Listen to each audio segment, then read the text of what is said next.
Everybody to the 5 Minute Food Entrepreneur Podcast, episode 2. We're doing this over the medium of Instagram Live, and I'm super excited. Drunken Cookie, safer from the Drunken Cookie, an incredible brand, an Irish brand, a real, real interesting story, and I believe we have her here live from Bali. Hey, can you hear me okay? I hear you, I see you. That's the main thing. Okay, fantastic. Deadly. Safe, it's great to have you on. I'm going to start. We have only 5 minutes with you, and I'd love to talk to you all day because I have only recently come across your brand. And believe it or not, I'm not just kind of talking it all up now for this podcast. I genuinely am kind of buzzed about your story. I think it's amazing, and I really like the brand. So, where in the world are you? I'm currently in Bali at the moment. Okay, why? Uh, so I'm opening up shop in Dubai, and I was getting cabin fever in Dublin. So I decided I'm going to do some traveling before I really have to put the head down in September. So just doing a bit of healing, minding myself, doing a bit of trading, eating well. Incredible. Give me so for those that like myself, that lived under a rock and haven't heard about the Drunken Cookie. Can you give us the kind of 30-second, investor pitch? You're on Dragon's Den. What is Drunken Cookie? So the Drunken Cookie is not just cookies. Drunken Cookie was born when I was going through like a very hard time in my life. And I have all this like creativity that I just put into cookies. So I have borderline personality disorder, and I tend to not think black and white the way so many other people do. I kind of think a little bit outside the box.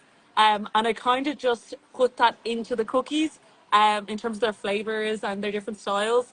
And then also with the branding, that it is a little bit out there. It's not your usual cookie company. It's very in line with who I am.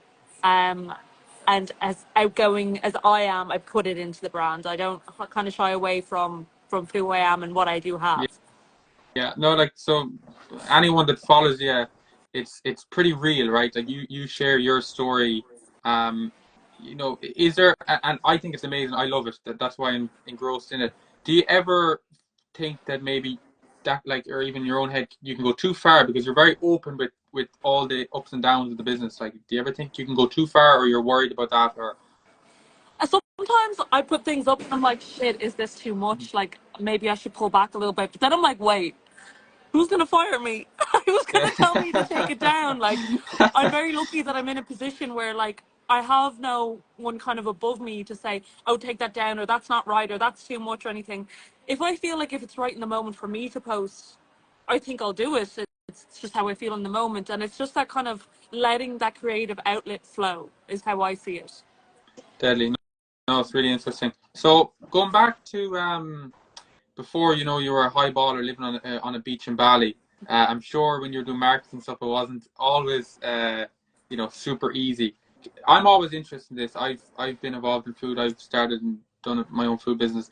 There's a lot of difficulties, like, and I'm always interested in the hard parts as opposed to. And I know you always share those. Any kind of standout low moments within the business or hard points, that kind of you are up for sharing, or? Yeah, definitely. Like the whole of last year was probably the one of the roughest years of my life. It was just before I had gone into treatment. I had to talk to my team, and I was like, guys, we have to shut down the Drunken Cookie. Like, I have a drinking problem, and I need to go to rehab. And it was really like a really tough call, but thank God for my supportive team. Like, they were like, no, like, we're ready to go above and beyond and carry the show while you go get yourself sorted. And then when I came out of treatment, like, I had to take a complete step back. And then my coffee truck got stolen, and I was early recovery. I was like in the business, I wasn't in the business. I was trying to stay sober. It was probably one of the toughest times in my life for sure. But due to like the support of my team at the time, like, I was able to carry on with the business. Um, and like having chats with like other entrepreneurs and stuff that, like, especially like I remember having a conversation with Connor from Roots, which is the acai bowl place, and he said you got to keep rolling with the punches. You never know when your lucky day could be the next day, and that kind of really stuck with me. So yeah, just like talking to people, knowing that I don't have to do it alone, and having a really supportive team kind of got me through it. Incredible. What in terms of like you spoke about like addiction and maybe low points. I'm lucky enough that I've never really had to deal with lot of those issues. Um, Say someone that is in a similar boat, like what sort of advice would you give to them to maybe get out of those tough moments? Can you repeat that last part again? Sorry, you cut Yeah, so off. like say someone that has maybe mental health issues or addictions, what like do you have any advice that you could give them that they could maybe get out of those kind of I issues mean, they have? for me, like I think everyone's story and whatever they're going through is so relevant for them. For me, the first thing when I got diagnosed with borderline personality disorder, I was told like you need to stop drinking, and I kind of kept my drinking quite secret. So they were helping me with BPD, but I was still drinking, so my moods were still like this, and then I got put on medication, and that went like this, and it was just kind of all over the place. So for me, the initial thing I needed to do was to stop drinking and stop using drugs. And then I got to really dive deep into therapy and deal with issues for the reasons that I started drinking in the first place, if that makes sense. That was my route. For people that are going through mental health issues or addiction issues, like there's always a solution. It like for me, if I could share one piece of advice from where I came from, like for suicide, for example, when I had attempted, there is long-term solutions for short-term problems. Like don't just make a rough decision like you want to throw your life away. Sorry, I it's kind of hard to talk about this stuff. I Yeah, guess no, it for kind of sure, gets to yeah. me sometimes that like you you don't need to throw your life away. Like there's so much out there, and there is a solution, and there are people that want to help you. Um, and there's always help. And I struggled with myself the whole time. I thought I could do it by myself, do it by myself. I'll be fine. I'll be fine. What's wrong with me? Self pitying. But you really just have to get yourself out and getting yourself out by hanging on to others, if that makes sense. No, no, thanks. I appreciate that.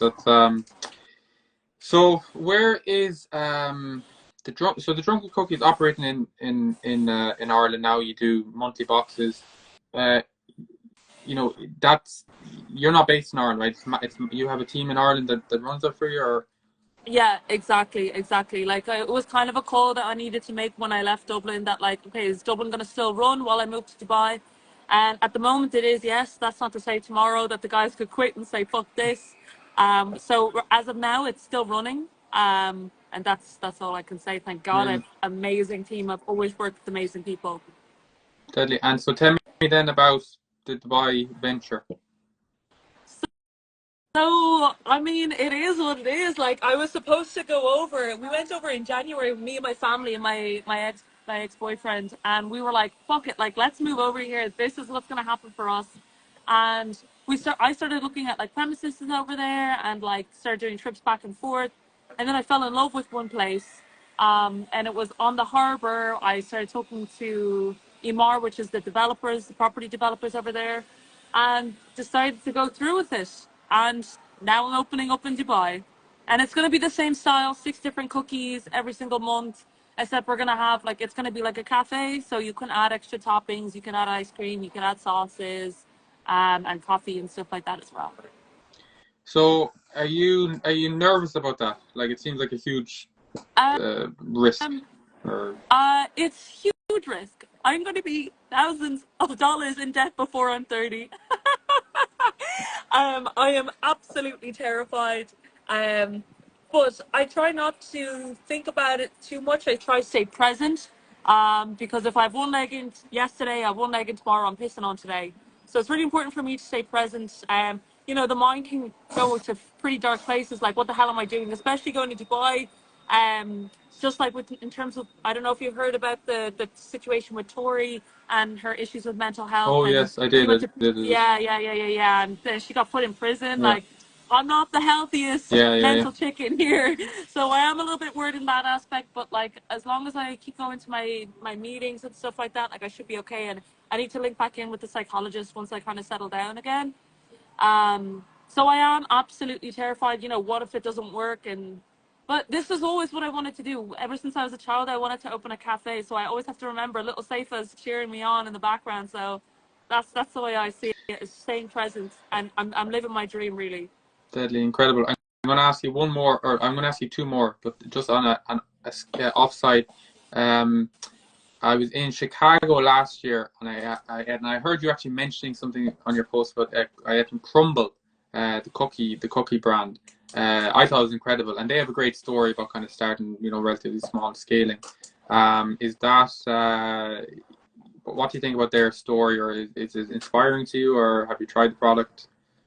So yeah, I have tried the product, and it was weird. Like, I hadn't heard of Crumble until about 2 years ago, I think it was. And then when I saw that, I looked at their like business plan and stuff like that, and how they started, I was like in awe. So Drunken Cookie was only a year old at the time, and I was just kind of rolling with it. Like, it wasn't that big or anything. And when I saw what it could be, I was like, yes. Oh, so there is something in this.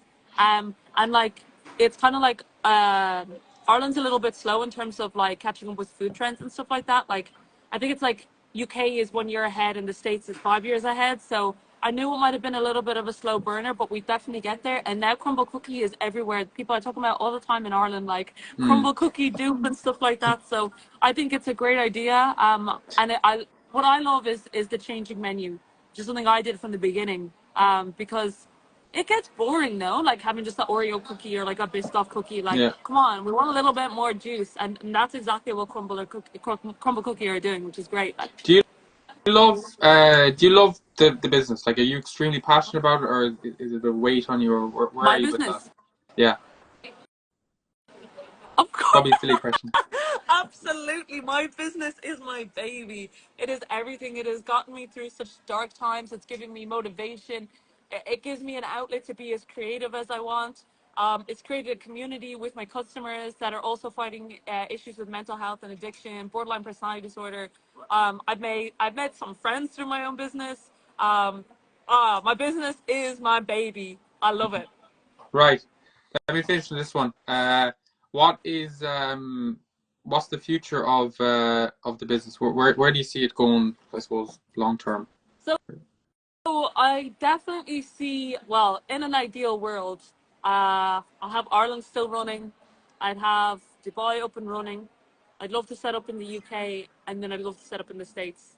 That's like, that could, man, that you could ask me that yesterday, and I'd probably give you a different answer. But today, that's where I see it. I would love to be like the Krispy Kreme of cookies, um, but like definitely just like flagship stores in a few different countries. Man, that would be the dream. Like, Unbelievable. You're very inspiring, but you have to be a certain to think that level of ambition. You have to be crazy. So I don't know if yeah, you're crazy yeah. or amazing or both. But you've inspired me. I hope that at least one person that watches this, I'm sure, will be inspired.